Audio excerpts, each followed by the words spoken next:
Welcome back, everyone.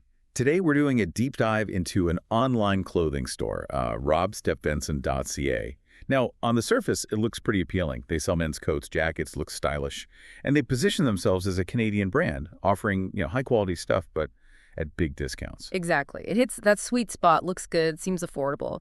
But as we often find, the online presentation isn't always the reality. So we've gathered the reports, looked at the digital traces. Our mission really is to figure out, is this a legitimate shop or is something, well, highly suspicious going on here? Is it maybe set up just to catch people out? Okay, let's get into it. Because the first thing our sources flagged, it's a big one, is what we're calling the identity crisis. Red flag number one. Sure. The site really pushes the Canadian angle, right? Local brand. But then you look at where the orders actually ship from. Almost everyone reporting says China. Yeah, that geographical disconnect is just the beginning. It immediately undermines the Canadian brand claim. And it gets more interesting, especially with the supposed founder, Rob Stevenson, the photo they use for him. It strongly appears to be AI generated. Wait, generated by AI? Not like a stock photo, but completely It fake? certainly looks that way, Yeah. which is a massive red flag. Legitimate companies usually have traceable founders, real people.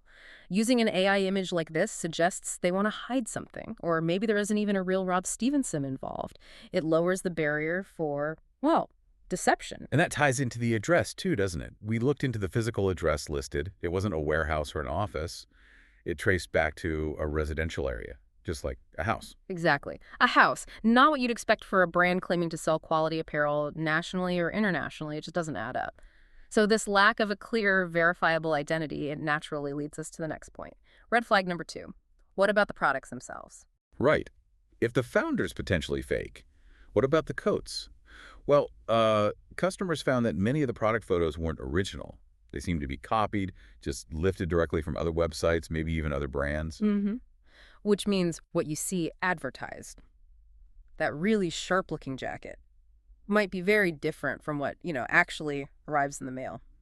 If it arrives at all. And they combine this with some aggressive marketing tactics. Oh, yeah. That perpetual 50% off sale, plus extra discounts stacked on top. Genuine retailers, they can't sustain that kind of pricing constantly. It's not a special sale, it's their everyday strategy. It feels designed purely to create fake urgency, push you into buying quickly before you look too closely. Which brings us to the actual customer experience. And based on the reports, it sounds, well, pretty bad. We're seeing lots of complaints, people getting the wrong items entirely, or getting products that look really cheap, nothing like the photos, and delivery times stretching out for ages, sometimes months. And when things go wrong, trying to fix it leads to red flag number 3, the returns nightmare. This is where the China shipping origin really bites customers. If you want to return something, the company often tells you, sure, but you have to pay the shipping. And not just domestic shipping, international shipping, all the way back to China. Wow, so the cost to return it could easily be more than the item itself, especially if it was discounted. Precisely. Yeah. It makes returning the item financially pointless for many buyers.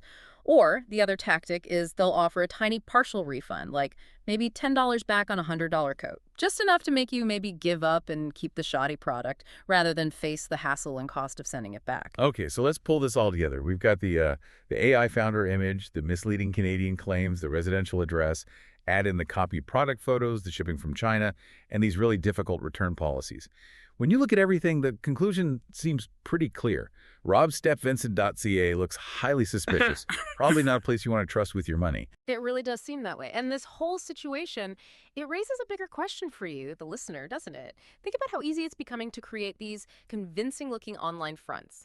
AI images, fake addresses, copied content. How do you need to adapt your own checks, your own sort of gut feelings when you're shopping online?